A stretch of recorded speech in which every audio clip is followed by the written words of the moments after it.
Oh, hello Instagram and hello YouTube. So I did say I was going to go live on 3 places, but I wasn't able to get the Facebook one to work. Also, I just found out that you can only go Facebook Live from your personal profile page. You can't go from your business page. So I'm going to need to troubleshoot that a little bit. Just waiting a couple of, maybe a minute to see who else hops on Instagram. If you guys want to follow along on YouTube, because I'm going to be speaking to my YouTube screen, I did put the link in my bio just now. So if you want to go hop onto YouTube, that would be fantastic. And for all of the all 5 of you that have joined me on YouTube, welcome. Just give it a couple minutes. So I haven't gone live on YouTube ever. I've only gone live on Instagram maybe once or twice, and I meant to record that. I mean, I was featuring a mortgage broker at one point on there and talking a little bit about also market stats, and I really meant to record it. I was going to screen record it because you can't save your Instagram live videos at the time. And so I completely forgot to do that. So it was a wonderful interview. We talked for about 45 minutes about mortgages, about interest rates, about the COVID-19 market, and then I didn't have it saved. So we will see how it goes. I'm going to be talking about the September 2020 market statistics. So the Toronto Regional Real Estate Board, or TREB, releases every month their market statistics, which basically are, what was the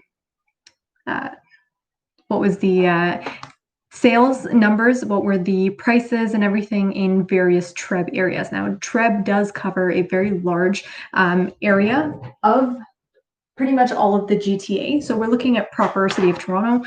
In addition to that, we are looking at Durham region, York region, Peel region, Halton region, and also parts of Hamilton, Brantford, and a little bit beyond that. So most of what I'm going to be talking about is going to be covering all TREB areas. And so let's get started.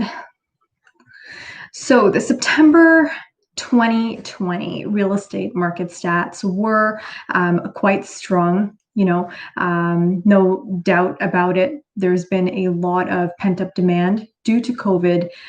People have been, in the first 2 quarters of the year, especially with all the closures and GTA being in phase 1 and phase 2, we had limited number of sales happening. Even though even at that time prices were going up, we had a limited number of sales actually happening.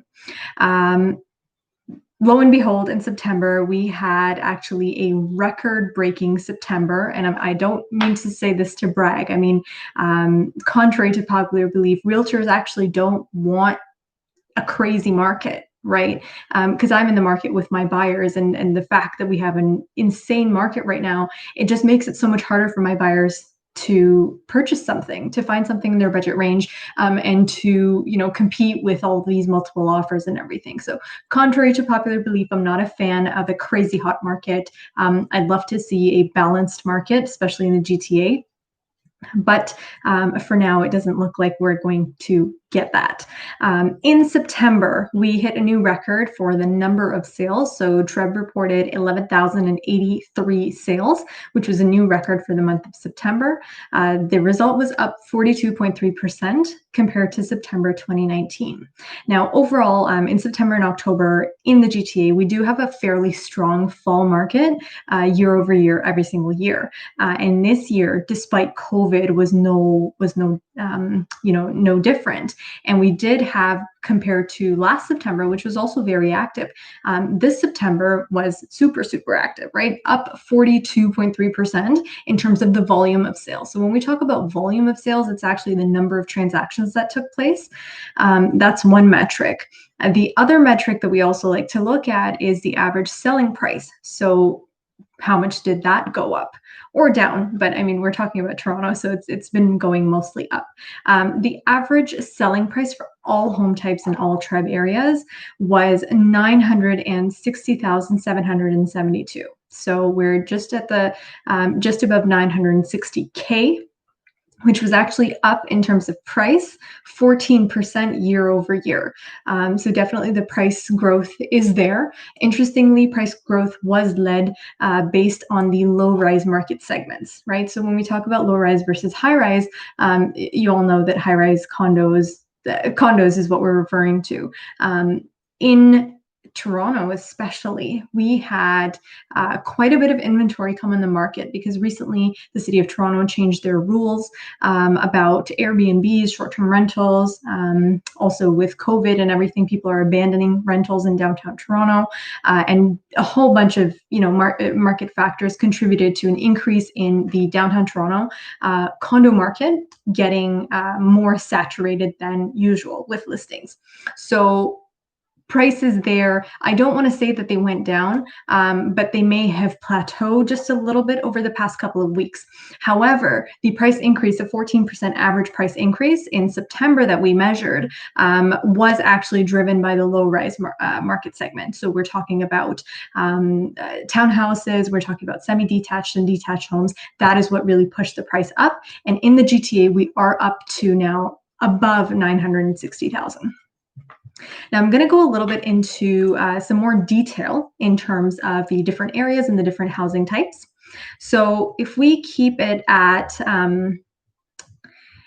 for detached homes, let's just talk a little bit about detached homes specifically. And we can talk about the number of sales. Now, within the actual city of Toronto, detached homes were the highest number of sales. So when we're discussing volume, we're talking about, units sold. There were 1,161 detached homes sold within the city of Toronto, 421 semi-detached homes sold, 402 townhomes sold. So this is just me talking about the low-rise segments that we were talking about, right? Condos in Toronto, obviously, in terms of volume, had the highest volume sold, which was 1,549. And now all this is just within the city of Toronto. If we move over to the 905, or the GTA surrounding the city of Toronto, in terms of sales volume, we are looking at detached, which led in all of these, suburban areas, let's call them. So in the 905, which is the Greater Toronto Area minus the actual city of Toronto, we had 4,398 detached home sales, followed by the next leading segment, which was very, very far behind, which was townhomes. So we had 1,495 townhomes sold in the month of September in all of GTA. Now, if we go further, almost half of that was condos and semi-detached. So just over 800 condos sold in the GTA and just over 700 semi-detached homes sold. So we can definitely see that obviously within the city of Toronto, there are still a significant number of condo apartments sold, but detached is actually also leading the volume. And then in terms of the 905, the suburbs outside of the city of Toronto, we are looking at detached homes leading the majority of the activity in the month of September. In terms of average prices, just to compare and contrast quickly, while we're on the topic of detached homes, within the city of Toronto, a detached home on average in September now costs $1.487 million. So that's just under 1.5 million, the average price of a detached home in Toronto. And if we go outside of Toronto, so York region, Peel region, Halton region, all of these areas, averaged a detached home outside of Toronto costs 1.1 million. So we've got 1.487 inside Toronto and 1.1 million outside of Toronto. That's for detached homes. If we go over to condos also saw significant price growth, like over the past several months, not just in September. So condo apartments within the city of Toronto, the average price for a condo apartment, all layouts, so everything from a studio or bachelor all the way up to a 3 plus den, whatever it may be. Average price of a condo in Toronto reached $686,000. Whereas in the 905 or the Greater Toronto Area, that price was $537,000. So still quite a high price. Not too long ago, we were seeing that homes were condos were not necessarily appreciating as much, but in the last few years, we've had significant growth there as well. I think that it's the fact that we have a growing population, whether it's new immigrants, new Canadians, a lot of first-time homebuyers, a lot of millennials in the market, and people transitioning from rental property to owned property. A lot of this is what's contributing to growth in that entry-level segment, which is, condos. Now, if we look a little bit at I wanted to check the year-over-year percent change. So this tells us a lot. We don't just necessarily want to know the aggregate of what's happening, right now. The number may not mean anything to you, except when I put it into context, then it starts to make more sense, right? Like you may not necessarily know what's the average number of sales that we're expecting in September, or what's the average number of sales that happens in a year. We don't know those numbers. So that's why we look into the year-over-year percent change, because we compare last year's activity to this year's activity, and that way we're able to get an idea of, what's happening compared to what was just happening a year ago.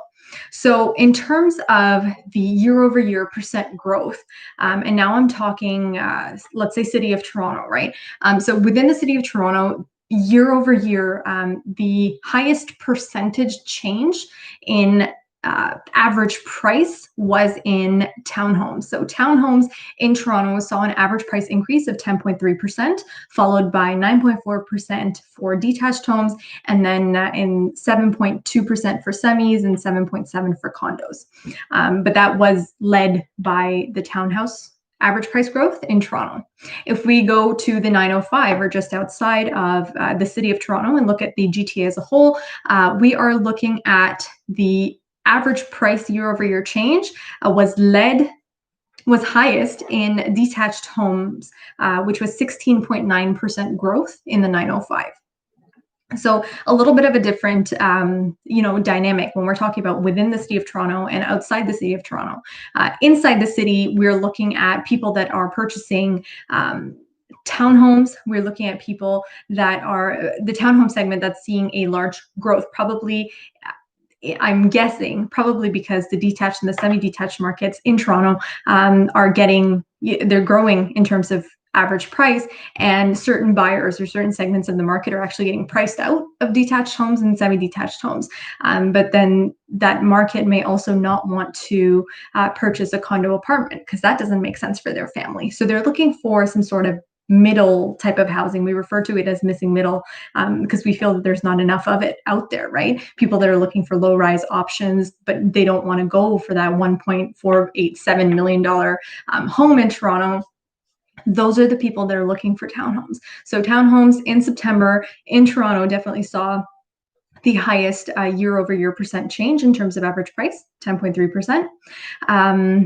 In the GTA, we know that detached and semi-detached homes are quite popular.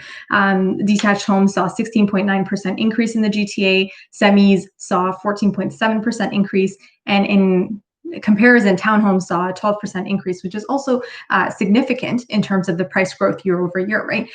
There was a time, so I'm told, I wasn't in the real estate market at the time, but there was a time where we were seeing like 5 to 7% growth, and that was considered, decent growth.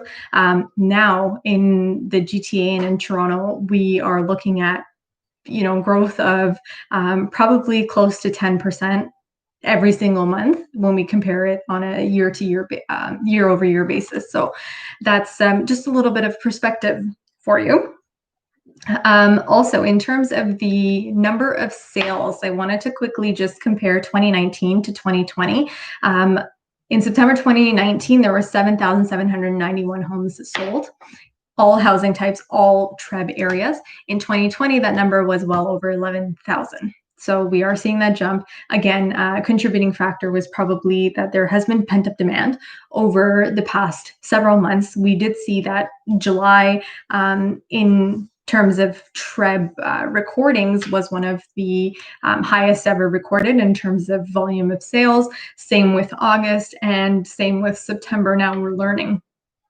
So it's usually unexpected for the summer months. In the summer months, we generally have a quieter, as quiet as Toronto real estate can be. a quieter summer, and then that's flanked by a very hot spring market and a very hot fall market. So what we saw this year is because in the spring, things were shut down right around the end of March. Then we went into lockdown, and then we had, bans on open houses. Even though real estate was considered essential business, we weren't doing business as usual, right? So definitely the number of sales that were happening had decreased. But we saw that all bounce back when things started to open up, when it was going to phase two. People, that needed to buy and needed to sell and needed to move, resumed their real estate activities. And we saw that grow and grow. And in July and August, which is generally some of the more quieter months that we have, prices went crazy. Volume wasn't super high, but compared to previous years, it was. And in September, we are right back on with the pent-up COVID demand, and also the regular fall market that we've come to expect in Toronto and the GTA. I also just wanted to go in terms of just some of the major cities and the regions surrounding Toronto. This is probably, as much detail as I'm going to go into today. I don't want to have you guys on here for 2 hours. But quickly, if we look at, I'm just going to highlight a couple of regions. So Peel region, which is outside of the city of Toronto, obviously, consisting of Brampton, Mississauga, and Caledon. The average price in Peel region was just over 900K. So we've hit in Peel 904K. That's the average price compared to the total TREB average, which is 960. Within the city of Toronto itself, it's $1,022,000. So if we're looking just within the city of Toronto, what's the average price? All home types, condos all the way to detached. In city of Toronto, it's $1,022,000. Peel region is 904K.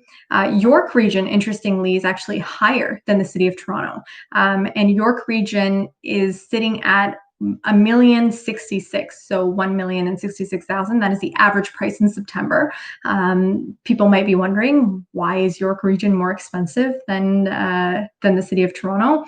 I'll have to look at the data into a little bit more detail, but I believe that it is because in the city of Toronto, we have a large saturation of condos, which are obviously the lower price point, averaging around the 600,000 mark. So you have a lot more condos that are in the city of Toronto market versus York region and some of the other regions, which are dominated by semi-detached and detached, larger volume of sales.